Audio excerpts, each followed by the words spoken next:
Bien-aimés dans le Seigneur, bonjour. C'est avec une immense joie que je vous retrouve ce matin avec le thème « Ils sont dans le monde ». Il est tiré du livre de 2 Samuel, chapitre 23, versets 1 à 5, et de l'évangile de Jésus-Christ, selon Jean, chapitre 17, versets 1 à 11. Mais avant toute chose, je voudrais que nous remercions le Seigneur Dieu Tout-Puissant qui a permis que ce thème soit travaillé et soit mis à votre disposition convenablement. L'Esprit Saint de Dieu agira pour qu'il en soit ainsi au nom de Jésus-Christ. De l'explication, nous passerons aux commentaires pour finir avec le cantique qui pourra l'accompagner dans le nom de Jésus-Christ. Alors, ils sont dans le monde. Que pouvons-nous y retenir? Bien-aimés, il est précieux de savoir que nous sommes tous objets des soins du Père, afin que nous glorifions le Fils par une marche conforme à la sienne. Le Seigneur nous laisse dans ce monde pour sa gloire. Pensons-y et laissons-nous former pour cela, car l'action de sa parole est ce qui pourra l'accomplir.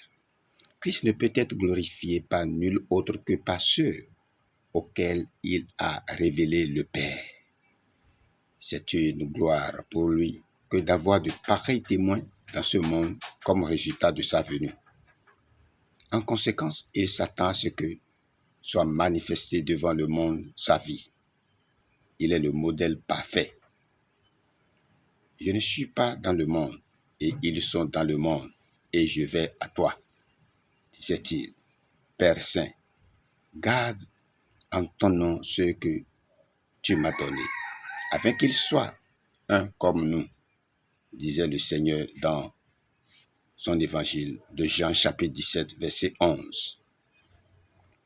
Le Seigneur ne se considère plus comme étant dans le monde. Il allait à son Père. Quel heureux moment pour lui. Mais s'il laissait ses disciples dans ce monde souillé et opposé à Dieu pour y accomplir une œuvre à la suite de la sienne, il prie son Père de les garder en son nom, celui du Père qui leur avait révélé. En Exode 23, verset 21, nous avons une expression semblable. L'Éternel avertit le peuple de prendre garde à son ange et de l'écouter, car, dit-il, mon nom est en lui, celui de l'Éternel tel qu'il s'était manifesté en Sinaï.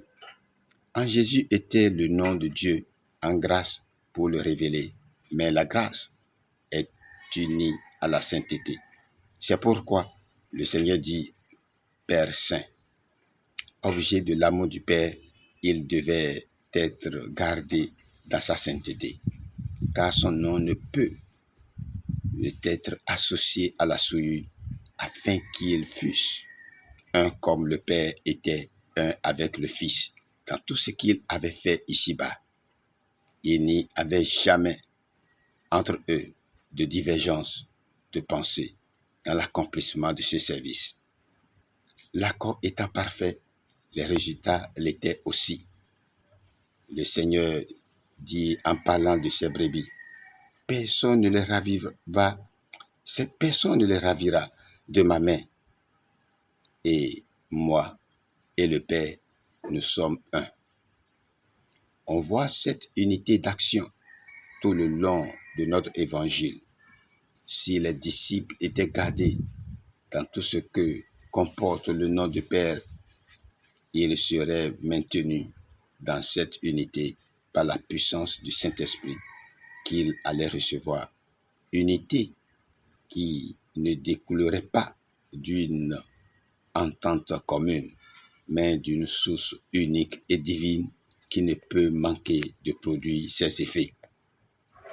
Si une souillure quelconque, doctrinale ou morale, existe parmi ceux qui travaillent au service du Seigneur, ils ne réaliseront pas cette unité de pensée, de but, d'action qui a caractérisé le Père et le Fils. Paul ne continua pas à collaborer avec Barnabas, car il y avait divergence de pensée entre eux. Actes chapitre 15, versets 36 à 40. Nous devons aussi apprendre à faire autant pour le maintien de la sainteté. Et maintenant, dans les commentaires, vous verrez les exigences de la sainteté.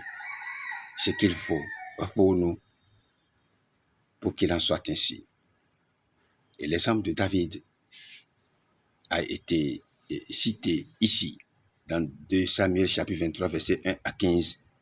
Nous voyons la vie de David approche de sa fin. Et ces dernières paroles inspirées nous sont rapportées. Le doux psalmiste d'Israël évoque le passé. Il sait qu'il n'a pas conduit sa maison comme il aurait dû, mais il se repose entièrement sur la grâce de Dieu. Celle-ci a préparé pour Israël et pour le monde un avenir de gloire sous la domination de Christ, le roi de justice et de paix. Il sera comme le jour radieux qui se lève après la nuit sombre, balayant les ténèbres qui y règnent maintenant sur le monde. Sous cette domination, les hommes craindront et serviront Dieu, produisant du fruit comme celui que fait germer une terre fertile et bien arrosée. Sans attendre la fin de notre vie, il est nécessaire de faire de temps en temps le point, comme le marin sur son navire. Le passé, c'est ma triste histoire, mais en même temps, c'est aussi la touchante histoire de la grâce du Seigneur envers moi. Le présent est marqué par deux principaux devoirs, obéir au Seigneur et me confier en lui seul.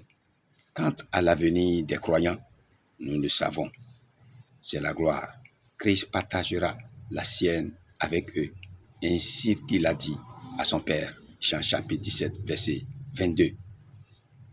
De Jean chapitre 17, verset 1 à 11, pour compléter ce que nous venons de vous livrer, ayant fait ses chers disciples ces dernières recommandations et ses adieux,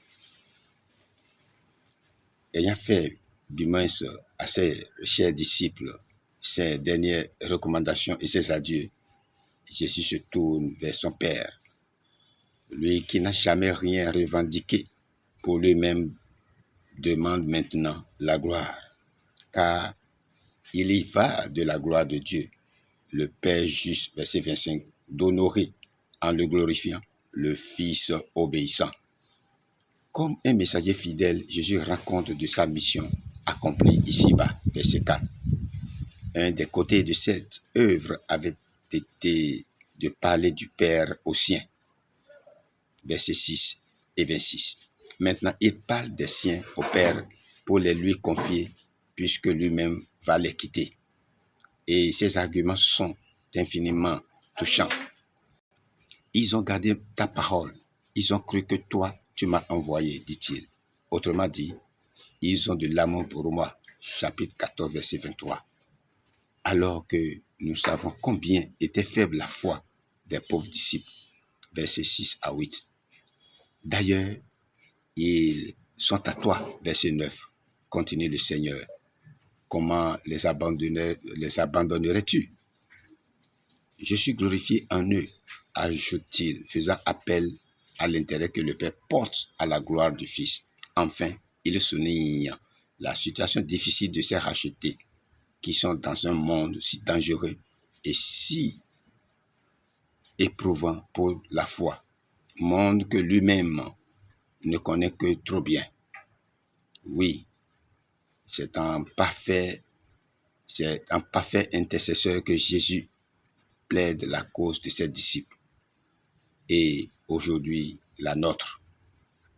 Et voilà ce qui nous conduit, bien-aimés, à être pour le Seigneur, à garder comme il nous a été dit dans le premier texte, l'obéissance. C'est capital pour un chrétien. Et de se confier entièrement à l'Éternel Dieu Tout-Puissant. Il n'y a rien que cela qui peut nous amener à vivre pleinement les soins qui nous est réservés et l'espérance que nous avons, comme le deuxième texte aussi met l'accent là-dessus. Christ, notre avenir dans le Seigneur, bien-aimé, c'est la gloire. Christ partagera sa gloire avec nous. C'est magnifique, n'est-ce pas? Et c'est l'espérance qui nous porte à marcher nuit et jour, à tout moment, comme vents et marées devant les hommes dans ce monde, partout, pour montrer les caractères de notre Seigneur et révéler sa gloire au monde entier, comme il l'a été. Puisse l'Esprit Saint, l'Esprit de Dieu, nous accompagner à avoir ces caractères, ces manières, ces comportements parmi les hommes, afin que nous portions Christ partout et que Christ soit glorifié en nous. Au nom de Jésus-Christ, il en sera ainsi. Vous qui m'attendez aujourd'hui, c'est pourquoi ce cantique nous demande de nous prosterner devant le roi de gloire. Ce cantique 817 de livre Yoruba qui nous implique dans la soumission totale, la soumission parfaite, en ce que rien ne peut se faire sans la volonté de notre Dieu Tout-Puissant, qui a voulu par son Fils nous libérer, nous rédempter et nous donner cette gloire. Il est avec toi dans toutes les circonstances que tu traverses. N'aie jamais peur.